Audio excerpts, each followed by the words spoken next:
مساء السعادة. النهاردة تجربتنا مش عادية. معانا تجربة ماري ومريم. ماري ومريم بنتين زي العسل، توأم، بيحبوا يعملوا كل حاجة مع بعض، من أول ما يصحوا من النوم لحد ما اليوم يخلص. ياكلوا مع بعض، يخرجوا مع بعض، يذاكروا، كل حياتهم مرتبطين ببعض.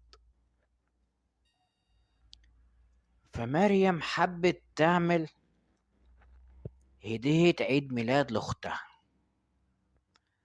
قالت لها حبيبتي، أنا بقى في عيد ميلادك هعمل لك عيد ميلاد عمرك ما كنت تخيليه. هعزمك في أكبر فندق في مصر، وبما إنك بتحبي حمام السباحة أو بتحبي تعومي في حمام السباحة، فالفندق ده فيه حمام سباحة جميل جدا.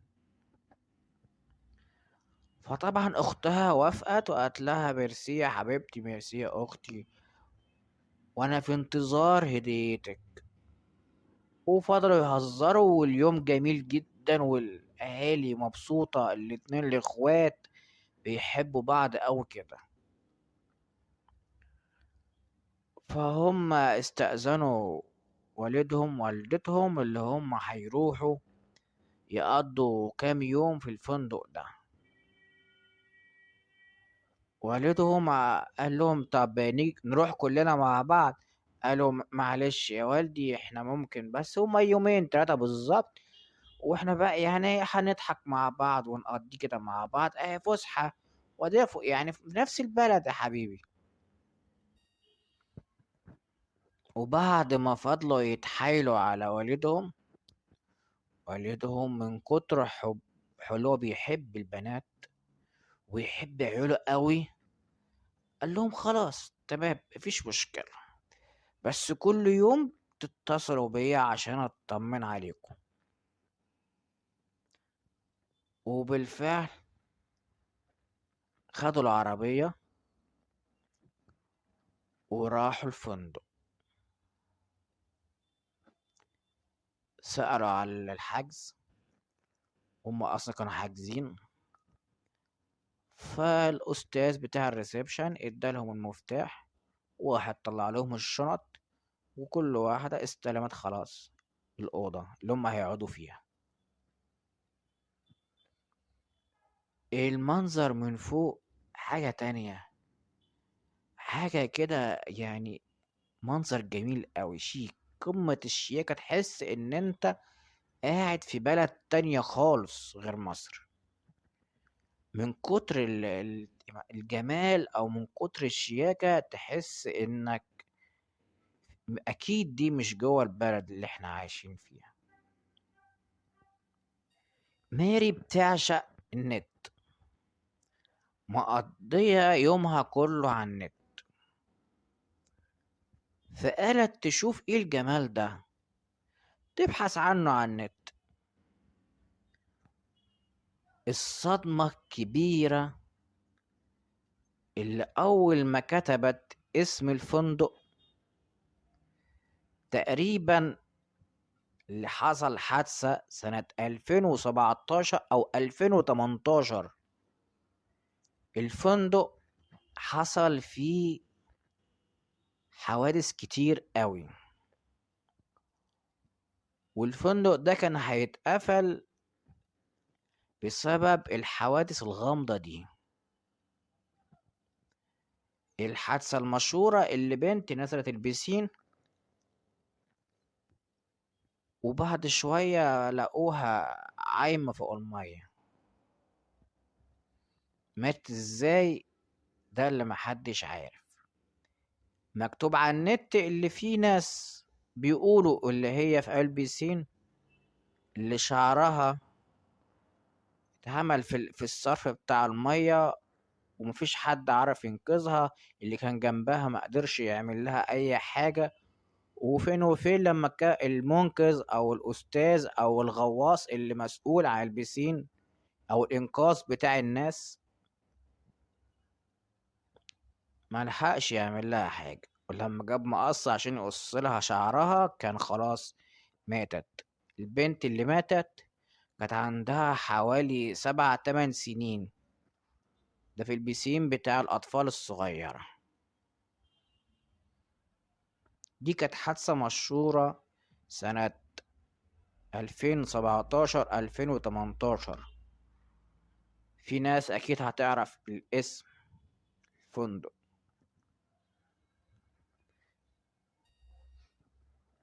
ما حطتش في دماغها وقالت ده مجرد حادثة عادية، بس طبعا حاجت لأختها قالت لها بص يا بنتي احنا شايفة الحجز على النت بصراحة، والحجز كان رخيص قوي ومعقول، احنا قلنا يعني في حجز بالسعر ده في فندق زي ده مشهور جدا، وانت شايفة الجمال والروعة والشياكة اللي انت شايفاها، انت لو ما فيش يعني السعر ده دلوقتي. قالت لها طب انت الحادثة شفتي الحادثة دي؟ وراحت جايبة المنشورات بسبب الحادثة. الاتنين فضلوا يطمنوا بعض، وقالت طب بصي تعالي نبص احنا كده عملي وتعالي نتفرج يا ستي اهي يومين تلاتة، وبلاش بيسين خالص، مش نازلين البيسين، مفيش مشكلة. وراحوا فعلا مغيرين هدومهم وراحوا خارجين اتفرجوا على الفندق، فضلوا يلفوا فيه، وراحوا عند حمام السباحة شافوا فعلا بتاع الأطفال متحدد كده وممنوع النزول أو ممنوع الاقتراب، يعني ممنوع نزول أطفال، ومكتوب أو ممنوع نزول أطفال لوحدهم سواء الكبير أو الصغير. والكبير عليه طبعا المنقذ وعليه كده عمالين شرايط وممنوع نزول أطفال لوحدهم، ومثلا بيحذروا من الغرقان وكده. فقلت لها خلاص يا اختي وخلاص، على رأيك اكيد عدلوا، اكيد في واحد واقف اهوت، وبما ان مفيش طفل هينزل لوحده فان شاء الله مفيش حاجة هتحصل، والناس بتنزل عادي ومفيش اي حاجة. واحنا قاعدين طلبنا عصير وقاعدين ومزاجنا زي الفل واليوم لذيذ جدا والمنظر جميل قوي. وخدنا القعدة وطلعنا الأوضة، طلبنا الأكل واتأكلنا مع بعض، وقلنا كمان شوية هننزل نقضي السهرة تحت. بس قبل ما ننزل مريم سمعت صويت أختها جت تجري بتقول لها وأنا باخد الشاور لقيت إيد صغيرة وشعر طالع من الصرف بتاع البانيو. قالت لها انت جاي بتهيألك انت عشان قريتي على الحادثة فجايز عقلك بيركز. قالت لها صدقيني انا لقيت الايد او والشعر الصغير طالع من البانيو. راح فضلت تطمن اختها وقالت لها متحطيش في دماغك، ويلا غيروا هدومك ويلا عشان ننزل نسهر مع بعض. الاتنين اخوات بيطمنوا بعض بالعافية، بس خلاص قالوا اهو يومين وهيعدوا مفيش مشكلة. وبالفعل نزلوا قضوا السهرة عادي، ويوم جميل، وتعشوا تحت عادي، ولحد ما خلاص الوقت اللي هم هيناموا فيه، وراحوا جاي طالعين طبعا هياخدوا الشاور قبل النوم. المشكلة اللي حصل نفس المشكلة بتاعت الصبح أو قبل ما ينزلوا، تقول إنها بتاخد الشاور أو بتحضر الشاور، شافت شعر مالي المية، شعر بتاع طفلة. قررت إنها ما تاخدش الشاور، وراحت من كتر خوفها طلعت تجري وقعدت تقول لأختها الحقيني في كذا كذا. الاتنين الخوف بدأ يظهر عليهم بس وبيطمنوا بعض. قلت لها يا بنتي خلاص كلها يمين وهنمشي، وسامحيني وأنا آسفة وكده. وعدى فضلوا بقى قاعدين كده لحد ما اليوم خلص، مجالهمش نوم. والمنظر بقى صاحيين بقى الصبح على المنظر الجميل، طلبوا الفطار. في واحد اللي هو بيجيب الفطار سألوه احنا بنشوف كذا كذا. قال لها يا أستاذة من فضلك بلاش شوشرة، مفيش الكلام ده. قالت له لو سمحت احنا مش هنعمل شوشرة، بس عاوزين نفهم في ايه. قال لها دي الأوضة اللي صاحبتها حصل لها الحادثة.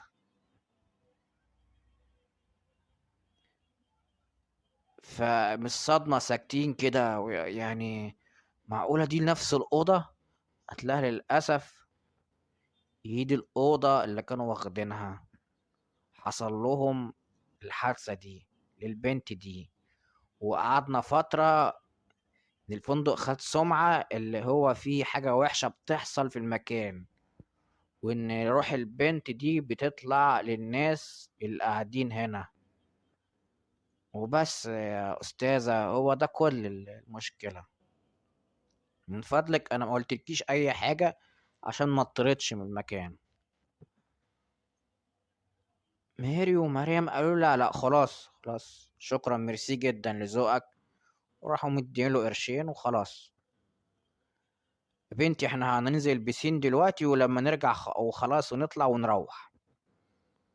نزلوا البسين فعلا، فبيهزروا كده ويرشوا بقى على بعض كده، وعاوزين يهزروا بقى عشان هيروحوا خلاص من القلق. فبتقول لاختها يلا نشوف مين فينا يغطس اكتر من التاني. فاختها ماشي يلا بينا، وفعلا غطسوا. ما كملوش دقيقة او كام ثانية لقت اختها بتشدها تطلعها فوق. قالت لها يا خمامة انت بتخمي، انت ازاي طلعتيني وانت ازاي كنت مستنيه مين يكسب؟ قالت لها لا انت اللي كنت بتشدي رجلي من تحت. قالت لها لا والله انا ما عملت فيه كده. قالت لها لا يبقى انت شدتيني من فوق. قالت لها والله ولا انا عملت فيه كده. فالتانية بتحلف اللي في ايدين صغيرة كانت بتشدها عشان تغرقها، وبتحلف اللي في واحدة حطت ايديها على وشها عشان تكتم نفسها في المية. فطلعوا مجاري ومن صوتهم الاخ المنقذ اتلم قال لهم في ايه. قال لهم المفروض يصوتوا في هنا حاجات وحشه بتحصل في البسين، في هنا حاجات مزعجه، حد واحده كانت عايز تغرقني وكده. المدير جه من فضلكم بلاش شوشره، المكان كويس. طبعا مش عاوز يقول في اي حاجه خالص. واحنا طالعين مغيرين وخدنا الشيك واحنا جايه ايه راجعين عند بابا وماما. واحنا راكبين العربيه اختي نامت في الطريق.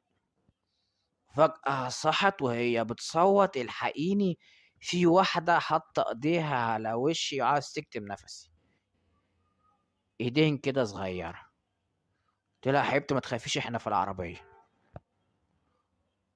روحنا ما حكيناش اي حاجة خالص في البيت، ولا هما طمنوا علينا انتوا كويسين الحمد لله الحمد لله، ما تعبانين عاوزين ننام.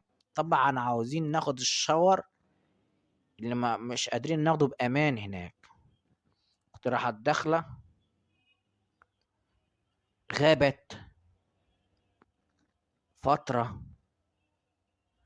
يعني مش معادل او معتدل اللي هي تقعد الفترة دي.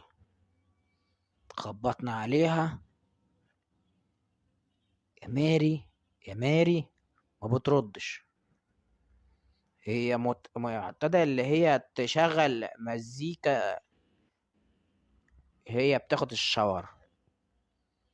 فعادي ما حطيناش في دماغنا، قلنا جايز هي مش سامعة. شوية رحت مخبطة انا تاني على اختي: يا حبيبتي يا حبيبتي افتحي الباب. بابايا راح جاي، الحق اختي ما بتردش، كسر الباب، لقى اختي غرقانة في البانيو، والبانيو مليان شعر اطفال بشعرها، ولقينا ورقة متعلقة كده جنبها في المراية او جنب الميوزك: سامحيني يا اختي بس انا مش قادرة اقاومها، وهي اللي عاوزاني معاها تحت المية.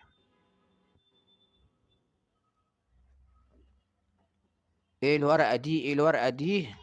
وبنتي راح المستشفى وبقاء الله.